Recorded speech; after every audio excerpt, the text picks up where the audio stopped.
Amém? Você está contente por isso? Jesus tocou a sua vida e Jesus marcou a sua vida também? Isso é motivo de muita alegria. É por isso que nós estamos aqui. Porque você serve um Deus, fala assim, eu sirvo um Deus vivo, que a morte não pôde contê-lo. Aleluia, louvado seja o nome do Senhor. Né? Porque nós queremos falar daquilo que é verdadeiro. Existe uma Páscoa que ela é verdadeira, que a palavra de Deus nos dá o ensinamento do que significa a verdadeira Páscoa. Nós vivemos num momento hoje, onde a mídia, onde a sociedade influencia muito a minha e a sua vida. E existe um apelo de consumo muito grande. A sociedade olha para você, sabe como? Como sendo um consumista. Fala consumista. Bota a mão na sua cabeça e fala, está amarrado no nome de Jesus. Não vou ser um consumista, não. Mas é dessa maneira que a sociedade olha para nós. E sabe qual que é o problema? O problema é que se nós não vigiarmos, nós nos tornamos consumistas. Eu estava numa loja essa semana e naquela loja tinha um aviso assim, falando assim, faça a sua Páscoa esse ano do jeito que você quiser. Inclusive aqui a gente vende de todo tipo de ovo, tamanho, grande, pequeno, largo, para tudo quanto é jeito tem algo que vai satisfazer você. Páscoa não é isso. Por que eu estou falando isso, Marciano? Porque alguém um dia me ensinou que era. E a gente carrega essa cultura para onde a gente vai. Só que um dia você se converteu. Um dia você entregou sua vida para Jesus. Existe uma nova cultura, que é a cultura do reino de Deus. Por isso que lá em Romano 12 fala assim que tem que mudar o quê? Muda a mente, para que você possa experimentar a boa, perfeita e agradável Páscoa do Senhor. Isso é maravilhoso. Porque Jesus te fez livre de todas as tradições. Você não precisa mais carregar tradição para ser feliz. Você não precisa fazer com que a tua felicidade esteja vinculada a coisas. A tua felicidade está vinculada em Jesus. Fala, Jesus. Glória a Deus. E eu quero falar nessa manhã sobre o verdadeiro significado da Páscoa. Você tem esse título aí no teu boletim? Tem? Eu posso ter a atenção de vocês? Vocês me dão um pouquinho mais de meia hora? Não. Amém.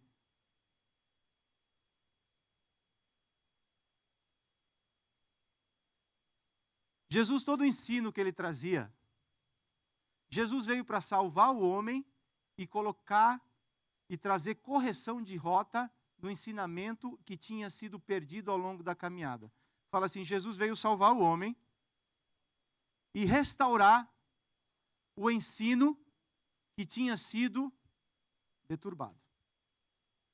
Toda vez que Jesus trazia um ensino, toda vez que Jesus trazia uma correção de rota em algo que alguém estava fazendo de maneira errada, ele trazia o ensino e falava assim, no princípio não era, fala assim, no princípio não era assim. Qual que é o problema? O problema é que muitas vezes nós temos uma concepção, e essa concepção, ela não é a concepção do reino de Deus. E nós só vamos conseguir desfrutar o reino de Deus quando nós entendermos o reino de Deus. Você consegue desfrutar hoje do reino na sua vida aquilo que você consegue entender. Por isso que é muito importante nós entendermos o verdadeiro. Eu não estou aqui para falar o que você deve fazer e aquilo que você não deve fazer. Sabe por quê? Existe um pastor lá na sua casa. É ele que vai fazer e tomar essas decisões. Mas nós estamos aqui para orientar e para dizer aquilo que é verdadeiro. Nós não podemos deixar de falar daquilo que é verdadeiro. Existe uma geração aqui, você viu eles ministrando? Lindos, fala lindos. Mas só que o ensinamento que você colocar no teu filho vai ser um ensinamento que ele vai carregar para o resto da vida. Se você ensinar ele a correr atrás de coelhinho da Páscoa e der chocolate para ele, guess what? Ele vai crescer. E essa é a verdade que o papai ensinou. É verdade? Sem medo de errar, fala não. Você é livre, fala eu sou livre. Para viver, o Cordeiro de Deus, ele é suficiente para fazer Páscoa nas nossas vidas. Nós não precisamos de nenhum outro ingrediente. E se tiver chocolate? Se você não quiser, pode dar para mim que eu como. Tenho procurado me controlar, né? Porque o açúcar não é bom. Amém? Vocês querem saber o que é Páscoa? A verdadeira Páscoa? Nós vamos falar sobre ela hoje. O que significa Páscoa? Êxodo 12, abra seu boletim.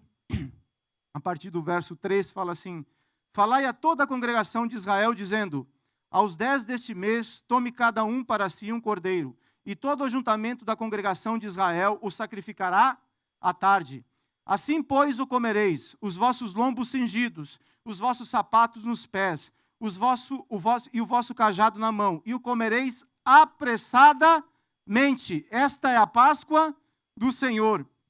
E eu passarei pela terra do Egito esta noite, e ferirei todo o primogênito na terra do Egito, desde os homens até os animais, e sobre todos os deuses do Egito farei juízos. Eu sou o Senhor, e aquele sangue vos será por sinal nas casas em que você estiverdes.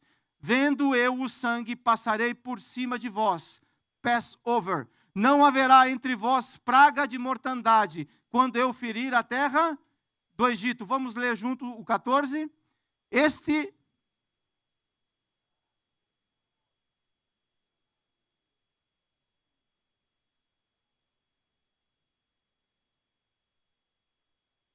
O que será esse dia? Um memorial. Algo para ser praticado sempre. Até que um dia nós iremos celebrar essa Páscoa, essa ceia, juntamente com o nosso Senhor. Amém? Mas enquanto nós estamos aqui, lá no Egito, aconteceu algo que era um espelho, que iria se cumprir em Jesus. Aquele cordeiro, aquele animal, que era derramado o sangue daquele animal, não retirava o pecado do mundo. Aquilo ali somente encobria o pecado do homem. Mas era um espelho, porque a Páscoa traz livramento e a Páscoa traz salvação. Por causa daquele sangue que era derramado, daquele cordeiro que era morto, era aspergido nos umbrais das portas daquela casa. Né? E aquele povo estava há mais de 400 anos preso, escravo, debaixo de um jugo de opressão. E a palavra fala que um dia o clamor daquele povo chegou diante do Senhor. E Deus encontra Moisés, lá no Monte Horebe, cuidando das ovelhas. E fala: Moisés, vem para cá, Moisés. Tenho escutado o clamor do meu povo. E vou te levantar para ser o libertador do meu povo. E Moisés começa a dar desculpa para Deus. Fala: Moisés, vai, eu sou contigo. Mas quando eu chegar lá, Deus, eu conheço como é que funciona lá no Egito. Tem muitos deuses lá no Egito. Quando eu chegar lá, eu vou falar o que para Faraó? Aleluias. Fala para Faraó que o eu sou te enviou. 9 pragas aconteceram. A 10ª praga era a praga dos primogênitos. Cada praga que passava, o coração de Faraó ficava mais duro. E o poder de Deus era manifesto de uma maneira mais poderosa. E na 10ª praga, Deus fala para Moisés, fala para o povo de Israel, matarem um cordeiro. Ao matar esse cordeiro, o sangue desse cordeiro tem que ser colocado nos umbrais das portas. À meia-noite eu vou passar sobre o Egito. E toda casa que não tiver o sangue do cordeiro sobre aquela casa, será ferido de morte. O primogênito daquela casa iria morrer.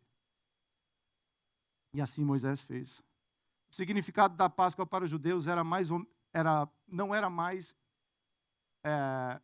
entender que eles eram escravos, que sofreram, que clamaram, que Deus ouviu o clamor deles, que foram libertos do Egito e conduzidos agora até Canaã. Existia um propósito naquilo ali. Quando o povo começou a clamar, Deus reconheceu o sofrimento daquele povo. Deus se levanta e começa a dar direção àquele povo, porque existia uma promessa sobre eles.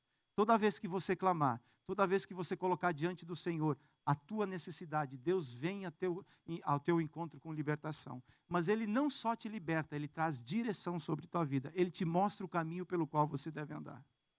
Amém? Jesus, Ele é esse Cordeiro, o Cordeiro de Deus, o Cordeiro Pascal. Em João 1, 29 fala assim, quando João Batista vê Jesus, eu amo esse versículo. Ele fala para João, eis aí o Cordeiro de Deus, aquele que tira o pecado do mundo. O sangue de animal simplesmente encobria o pecado, né?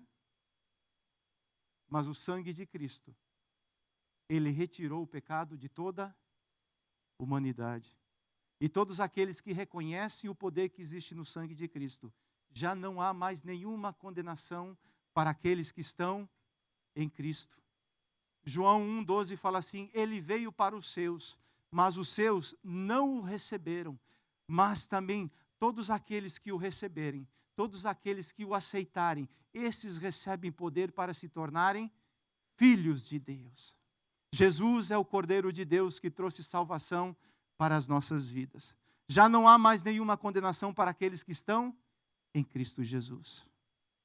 Nós lemos em Êxodo 12, 6, falando assim, e todo ajuntamento da congregação de Israel o sacrificará à tarde. Em Lucas 23, 44 fala, mais ou menos ao meio-dia o sol parou de brilhar e uma escuridão cobriu toda a terra até as 3 horas da tarde.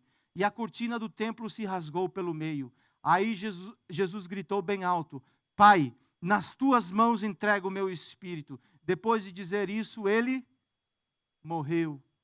1 Coríntios 5, 7 fala, pois também Cristo, o nosso Cordeiro Pascal. O que aconteceu lá no Egito era um espelho daquilo que iria verdadeiramente acontecer em Cristo. Jesus, Ele é Deus. Fala Jesus, Ele é Deus. Como Deus, Ele tomou a forma humana. O homem não podia mais se aproximar de Deus, porque o pecado fazia separação entre o homem e Deus. Já que o homem não podia mais chegar até Deus, Deus envia o seu Filho Jesus até ao homem, a encontrar o homem na terra. Como homem, ele nunca pecou. Jesus morreu carregando todo o pecado da humanidade sobre ele, lá na cruz do Calvário. Mas como homem, ele nunca pecou. Dolo algum se achou em sua boca. Jesus nunca pediu perdão de pecados, porque ele é santo. Teve uma vida de poder porque o Pai assim o ungiu, para fazer o bem e curar todos os oprimidos do diabo, trazer libertação, romper as cadeias. Onde Jesus chegava, o reino de Deus era estabelecido na vida das pessoas. Um dia ele entrou na casa de Zaqueu e aquela casa nunca mais foi a mesma. Leve Jesus para dentro da tua casa. Antes disso, leve ele para dentro do teu coração, deixa ele reinar lá. Mas não é o Jesus da religião, do domingo. Não é o Jesus que às vezes faz aquilo que tem que fazer e às vezes não faz aquilo que tem que fazer. É o Jesus que reina, é o Jesus que manda, é o Jesus que fala e o homem obedece. É o Jesus que quando nós vivemos dessa maneira, nós atraímos o céu para a terra. Não é o Jesus da televisão. É o Jesus que quer ter um relacionamento pessoal com você. Não é o Jesus do domingo. É um bom começo, mas é pouco. É o Jesus que quer ceiar contigo todos os dias. É aquele que espera que você o encontre todos os dias, assim como o Pai encontrava Adão lá no Éden, na viração do dia. A Páscoa é isso. é encontrar com o Cordeiro de Deus todos os dias e você conseguir ser surpreendido por Ele todos os dias. Jesus é a salvação plena, o livramento do dia do grande juízo, o derramar da graça de Deus nas nossas vidas. Vai haver um dia que todos nós vamos nos colocar diante do Senhor. A palavra fala que todo joelho vai se dobrar e toda língua vai ter que reconhecer que Jesus Cristo é Senhor para a glória de Deus. Páscoa significa passar por cima, poupar, não julgar pelo que merece, mas pela propiciação, a substituição do injusto pelo justo. Aquele que nunca pecou, o Cordeiro Santo de Deus, o justo de Deus, se tornou justiça por nós, os injustos.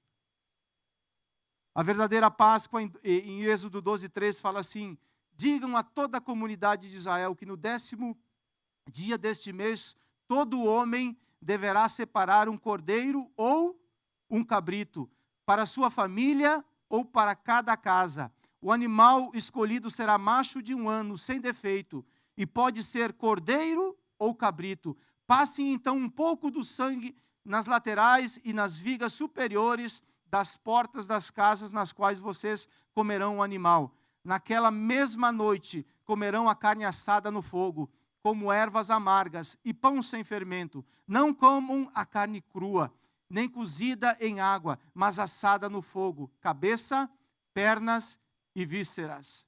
No verso 10, vamos ler junto: não deixem sobrar nada. A verdadeira Páscoa produz libertação. Depois de 400 anos, aquele povo começou, eu creio que, cansar de sofrer. Como é bom esse dia, quando você fala assim, cansei. Como é bom quando esse dia chega na vida da gente e a gente fala assim, cansei, vou mudar. Isso é maravilhoso. Porque é nesse dia onde o Cordeiro de Deus pode entrar nas nossas vidas e cear conosco. Chegou o momento que aquele povo começou a clamar ao Senhor. O que é um clamor? O que é um clamor?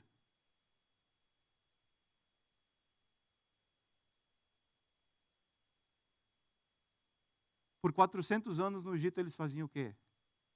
Coloca o prefixo re e depois fala clamar. Agora junta as duas palavrinhas. O que fica? Fala se você tiver coragem. Reclamar. Nós somos fera para isso, não? Para reclamar. Reclama da casa, reclama da esposa, reclama do trabalho, reclama do país. Quantos sonharam com os Estados Unidos? Só quem sonhou para vir para cá fala amém, assim, meio, mais ou menos. Aí você chegou, está aqui? Ô, glória! A terra é boa e emana leite e mel. Só que tem que correr atrás das abelhas para pegar o mel. Entendeu ou não? Canaã é lugar de luta. Tudo que você conquistar em Canaã é através de luta. O maná que caía já não cai mais em Canaã. Lá tem que plantar para colher. Falando em Canaã, tem que plantar para colher.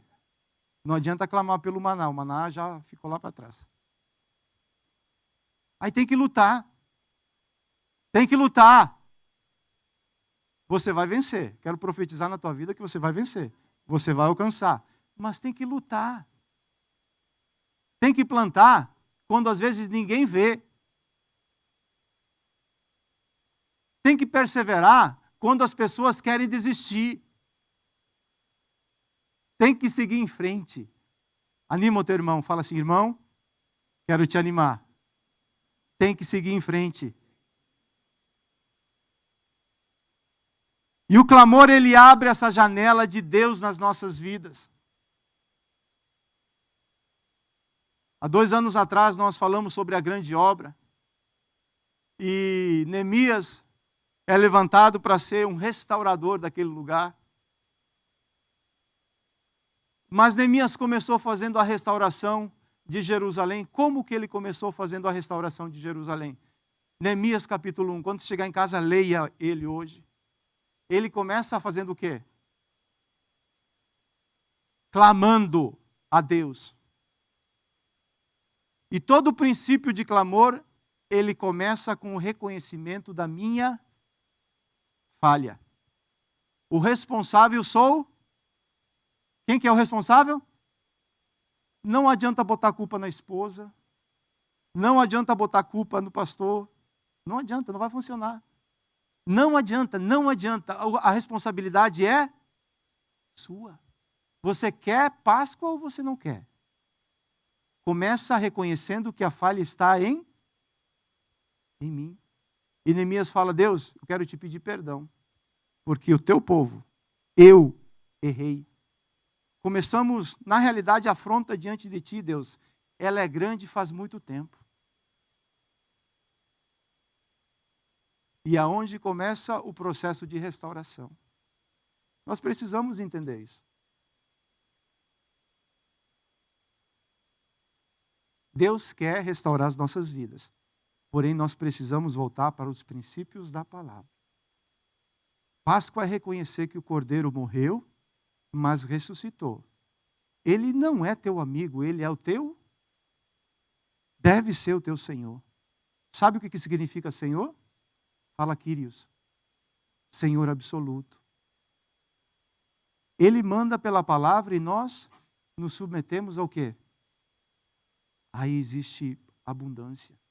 Aí existe verdadeiramente aquilo que a palavra promete para as nossas vidas. Uma vida plena. Uma vida cheia de Deus. Eu quero aplicar essa palavra para a gente poder depois celebrar a ceia do Senhor. Amém? Primeira coisa que tem que acontecer nas nossas vidas para que a Páscoa aconteça. É necessário levantar o sacerdócio. Escreva aí, sacerdócio. Êxodo 12, 3, a parte B fala assim: todo homem deverá separar um cordeiro ou um cabrito para sua família ou para sua casa. Quem que deve separar o cordeiro?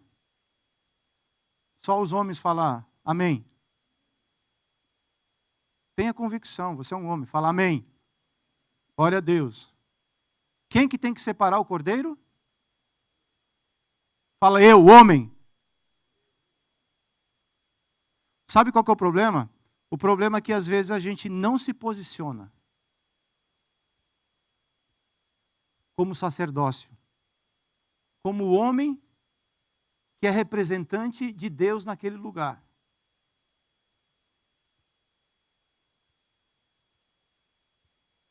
Você tem uma esposa?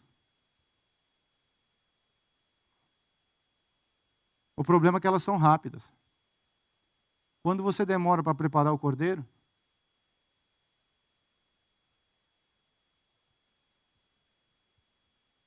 você chega em casa, o cordeiro está até assado.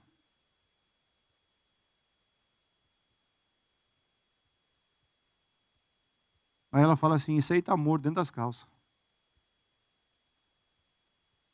Você quer Páscoa? Sacerdote precisa se levantar. A esposa, a tua esposa, ela não é responsável pela vida espiritual da tua casa. Ela não é. Você é o responsável, você é o pastor lá. Quando Deus colocou Adão no Éden, Adão tinha que guardar. Essa palavra significa zacar. Sabe por que Eva comeu daquela bendita fruta?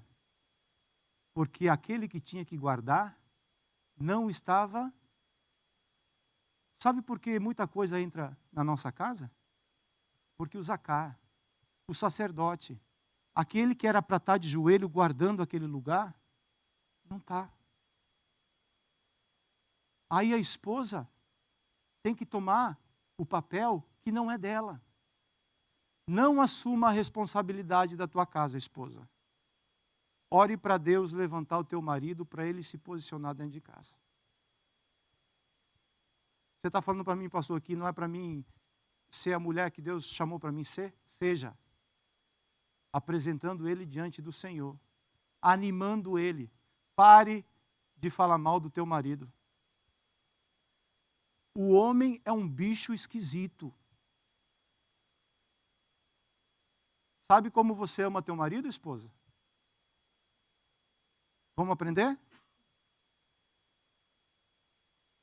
A mulher deve respeitar o seu marido. Quando você desrespeita o teu marido, você mata ele. Porque o brio do homem está nesse negócio. Quando ele recebe a admiração da esposa, quando ele recebe o respeito da esposa, ele sai de casa pronto para matar um leão por dia. Quando ele é desrespeitado dentro de casa, ele sai como um gatinho. Não consegue enfrentar nada. E quando enfrenta, não dá certo. Nós queremos Páscoa? Sim ou não? Essa é uma palavra de vida. Essa é uma palavra que restaura literalmente as nossas vidas.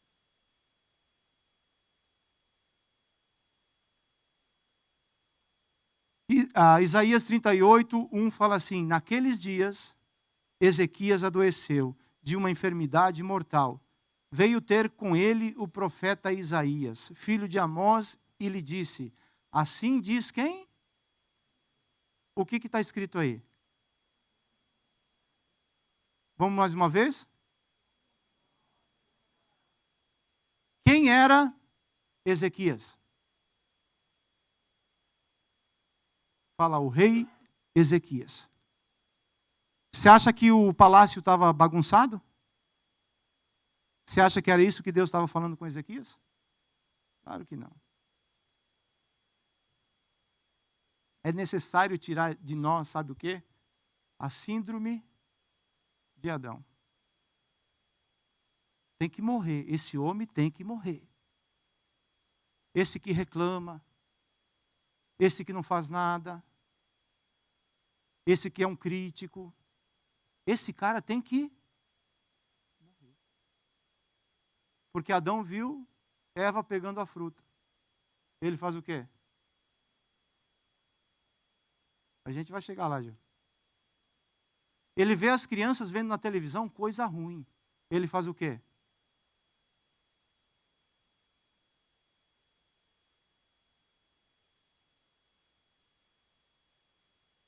Eva chega para ele e dá a fruta. Dá para ele. Eu acho que ele estava vendo futebol domingo à tarde.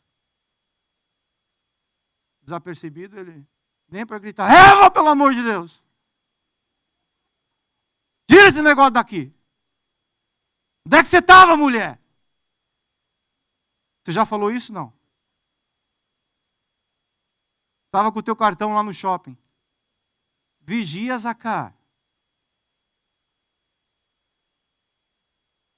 E ele faz o quê? Come. Aí Deus chama quem para prestar conta? Depois que isso tudo acontece, ele chama quem? Só os varão fala, eu. Os varão, tem mais de dois ou três, fala, eu. É você. E Deus chama e fala assim, vem cá, vamos conversar. O que aconteceu? Aí Adão fala assim, eu não fiz nada. Deus fala para ele, é verdade. Essa situação está porque está, do jeito que está, porque você não faz nada. Quando tinha que fazer, você não. Vamos prestar conta aqui. Essa responsabilidade é minha e essa responsabilidade é sua. Pastor, mas isso é pesado demais. Filhinho, eu só estou avisando. E a minha mãe falava para mim lá em casa, quem avisa, amigo é. Tem graça nesse negócio quando você se coloca debaixo do favor de Deus. Ele vai te fazer, vai te ensinar e vai te direcionar. Ele vai colocar a tua casa em ordem. Mas é necessário se levantar como sacerdócio. O sacerdote é aquele que apresenta sacrifício diante de Deus. Só os varões falam assim, em nome de Jesus, hoje eu assumo a minha responsabilidade de me tornar o sacerdote da minha casa. Amém? 2, nosso altar de adoração deve estar limpo.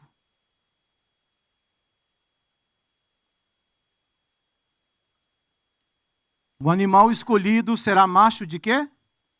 De 1 ano, sem defeito, ou sem mácula. Pela graça fomos chamados a sentar à mesa do rei, mas as vestes devem estar limpas e adequadas. Mateus 22:11 fala assim, mas quando o rei entrou para ver os convidados, notou ali um homem que não estava usando vestes nupciais, ou roupas de festas, em outra tradução. Lhe perguntou, amigo, como você entrou aqui sem vestes nupciais? O nupcial? O homem emudeceu. Então o rei disse aos que serviam, amarre-lhe as mãos e os pés, e lance-no para fora, nas trevas. Ali haverá choro e ranger de dentes, pois muitos são chamados, mas poucos são escolhidos. Existe um convite que a graça nos faz. Graça é um favor. Não tem nada que a gente pode fazer que a gente mereça a graça. Tem alguma coisa? Não tem. Mas uma vez que eu recebo a graça, agora eu preciso fazer com que as minhas vestes se tornem, limpas. A graça é o convite para você participar das bodas do Cordeiro. Porém, existe a justiça de Deus. E essa justiça significa modelo. Existe um modelo pelo qual eu e você precisamos nos transformar. A imagem e semelhança de quem? De Cristo. Efésios capítulo 3 fala, 4, 22 e 23, fala que a primeira coisa que quando nós encontramos a Cristo é o quê? O velho homem tem que morrer. Ele tem que ir para a cruz. Como que isso acontece? Verso 23. Mudando o quê? A maneira de pensar. Retirando as vestes velhas e se vestindo de vestes novas. Aquele que roubava, não roube mais. Já é bom? Muito bom. Mas tem que fazer mais o quê? Trabalhar. O que mentia? Não minta mais. Passe a andar pela verdade. Isso é vestes limpas. O que peca, e não tem um que não peca. O que erra com seu irmão, tem que fazer o quê? Perdão. Isso é manter vestes limpas. Dá trabalho? Dá trabalho? Vamos ser sinceros. Você faz parte de um ministério onde as pessoas se relacionam muito. E quando não relacionam um pouco, fala, não está dando certo. Não, não é que não está dando certo, é que relaciona muito. O povo se relaciona demais. E a possibilidade de errar, qual é? Fala muito grande. Muito grande. E quando erra, tem que fazer o quê? Esforço para manter o vínculo da paz. Sem esforço, tem como manter o vínculo da paz? Não dá. Nós temos um convite, que é participar das bodas do Cordeiro. Mas nós precisamos passar pela justiça de Deus. A porta ela é estreita e a porta ela é apertada. É necessário esforço. A mesma graça que te salva é a graça que te transforma. Não use da graça barata. A graça barata não transforma ninguém. Ela só serve de justificativa para quem quer apresentar justificativa. Nós somos indesculpáveis diante do Senhor. Por quê? Porque Ele derramou sobre nós a graça dEle, a vida dEle. O véu que separava, que somente o sumo sacerdote podia entrar uma vez por ano, agora ele foi rasgado de cima e você tem acesso a este lugar. 3. É preciso posicionamento. Escreva posicionamento. Êxodo 12:7 fala assim: passem então um pouco do sangue nas laterais e nas vigas superiores das portas das casas, nas quais vocês comerão o animal. Nós passamos 7 semanas aqui falando sobre o quê? Cartas para minha noiva. E como isso tem mexido comigo. Porque é a carta do noivo, apaixonado, alertando como a noiva deve se comportar. Queridos, é necessário posicionamento. É necessário se posicionar. Fala assim, eu tenho os meus erros e tenho os meus defeitos, mas eu vou me posicionar. No reino não dá para ficar em cima do muro, sabe como? Não vai funcionar. O tempo vai passar e sabe o que vai acontecer? Sem medo de errar, fala nada.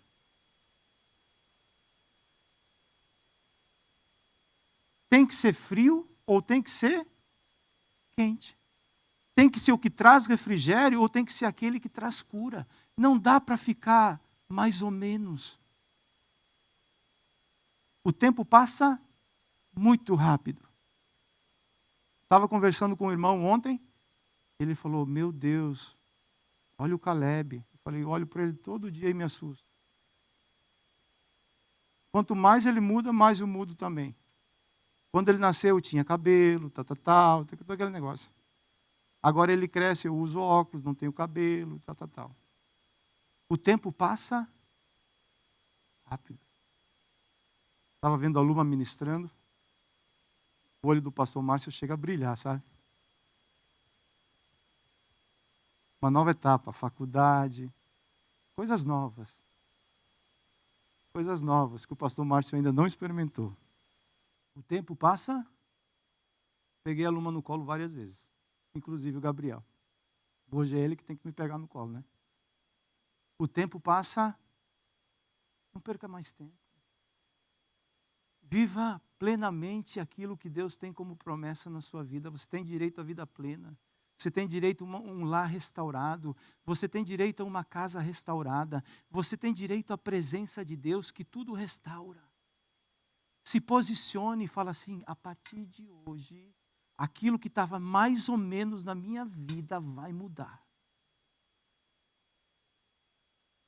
Josué 24:15 fala assim, porém, se vos parece mal servir ao Senhor, escolhei hoje a quem sirvais, se aos deuses a quem sirvam vossos pais que estavam da além do Eufrates, ou aos deuses dos amorreus em cuja terra habitais. Porém, agora aqui, o que Josué faz? Se posiciona. Vamos juntos?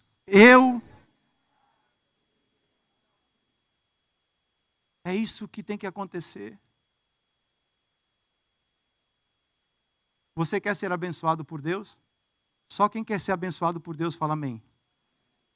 Deus, Ele é um Deus de pacto. Quando Ele quis abençoar Abraão, Ele fez um pacto com Abraão. Deus, Ele quer te abençoar. Mas existe um lugar de pacto que você precisa estar diante de Deus. Faça chuva ou faça sol. Josué estava falando assim, eu começa em mim e vai chegar até a minha casa, mas ainda não chegou na minha casa, pastor. Doesn't matter. Começa em eu. Alguém se levanta para falar: Jesus, você vai reinar na minha vida. E te dou direito para reinar na minha casa também. Começa pela minha esposa, Jesus. Oh, Deus amado. Mexe como vaso, né, na mão do oleiro. Tem coisas que tem que fazer de novo, Jesus. É ou não é? Aproveita quando você leva ela lá na casa do oleiro, dá uma passeada por lá, talvez o oleiro te pega também, varão.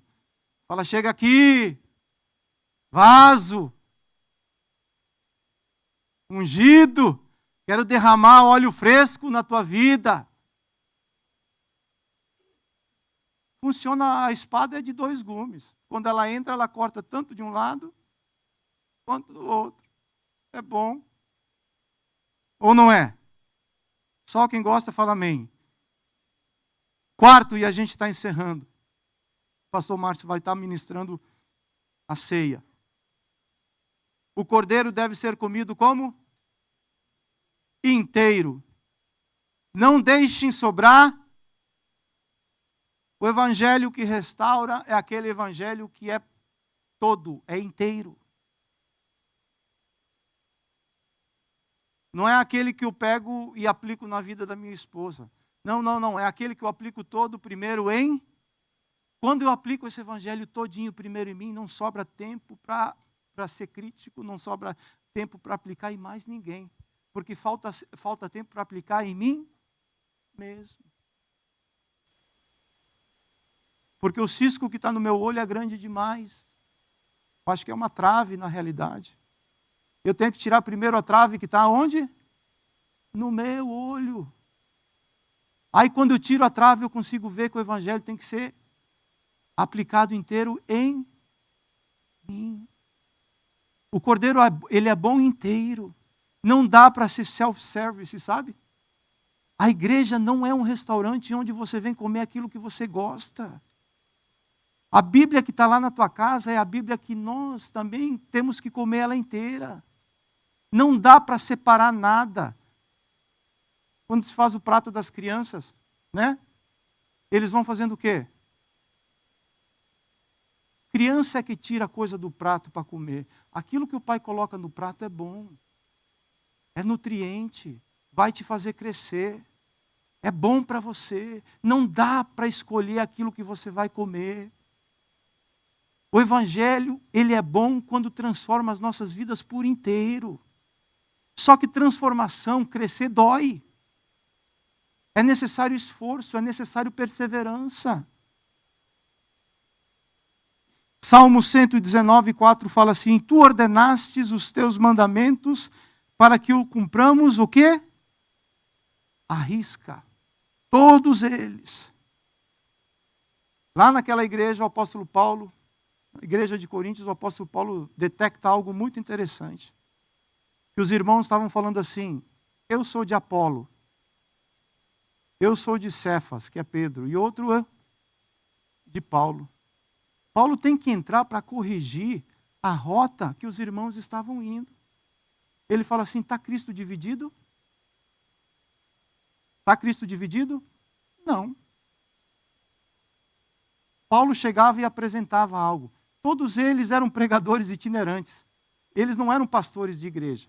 Eles passavam, ensinavam algo e iam embora. Paulo ensinava, chegava e ensinava. O evangelho é para quem? Para todos. Tanto o judeu, como o grego, como os gentios. Uns falavam assim: glória a Deus, eu tenho oportunidade. Jesus me alcançou. Chegava Paulo e apresentava na mesma direção uma outra parte do evangelho. E eles falavam assim: eu gosto mais dessa parte de Apolo. E Paulo chega corrigindo tudo e falando assim: está Cristo dividido?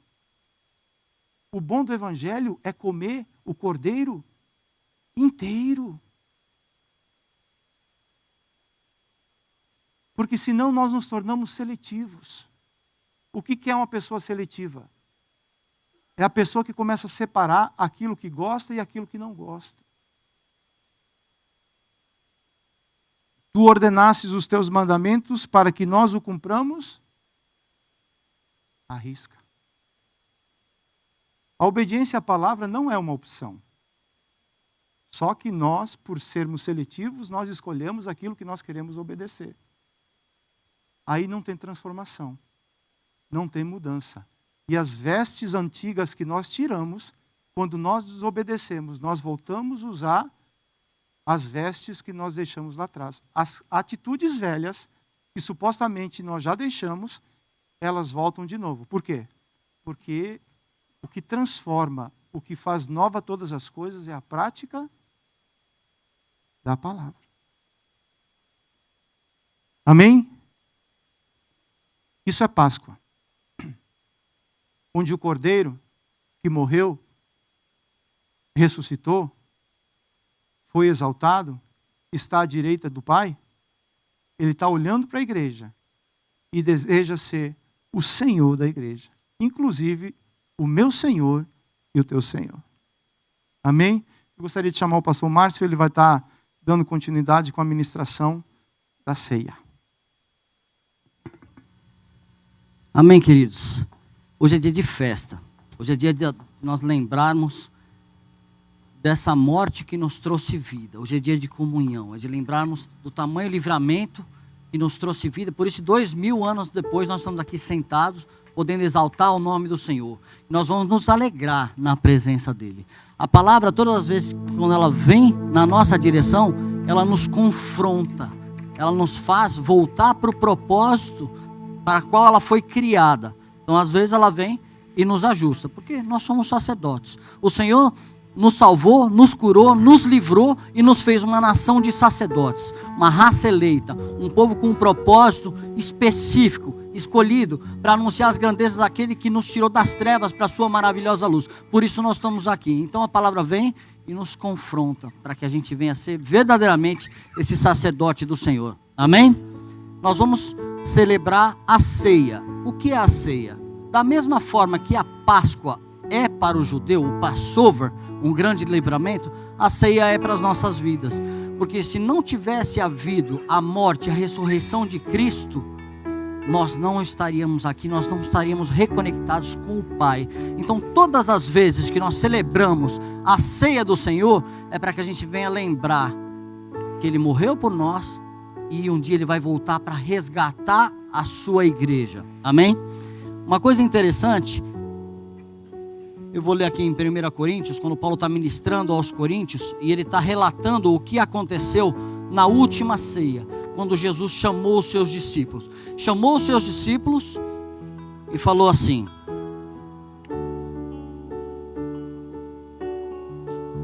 o relato de Paulo, 1 Coríntios 11, 23.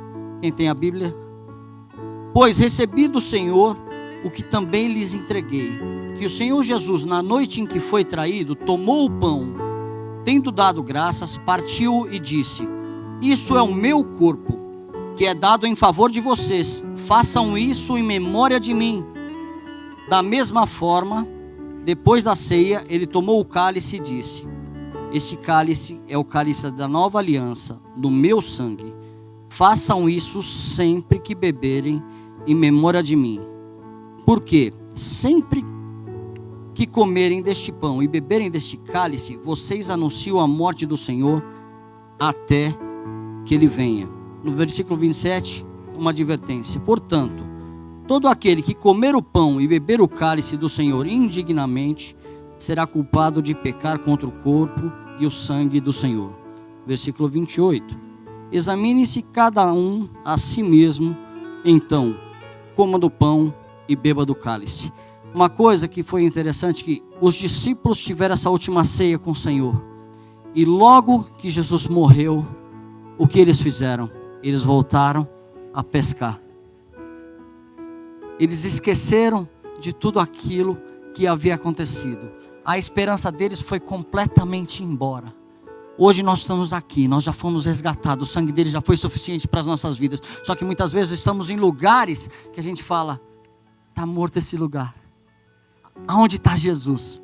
E Jesus falou assim: façam isso sempre em memória de mim, até que eu venha. Por quê? Para que traga a memória à nossa mente, que Ele jamais vai faltar nas nossas vidas, que Ele morreu, já nos resgatou, e todo o pecado que nós tínhamos não existe mais. Ele já cobriu todos os nossos pecados. Então Ele falou: façam isso sempre em memória de mim.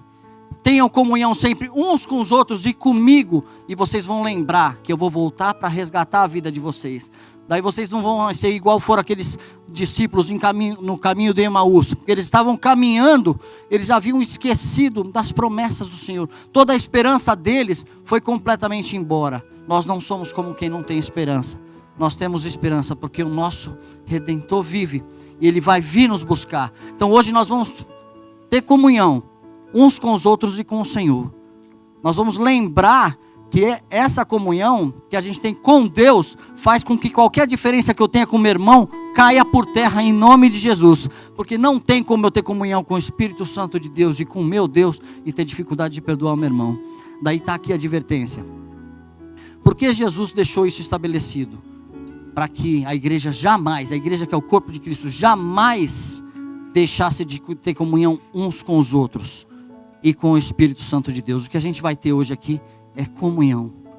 E que a gente venha estar examinando cada um de nós, cada um a si próprio, como está o nosso coração. Existem áreas na minha vida que eu perdi a esperança completa. Existem áreas na minha vida que eu não estou vendo Jesus Cristo agir. Jesus vai agir, Ele vai entrar, mas eu tenho simplesmente que confiar e voltar a ter comunhão com Ele. Nós vamos ceiar. Quem está feliz porque vai poder participar da ceia?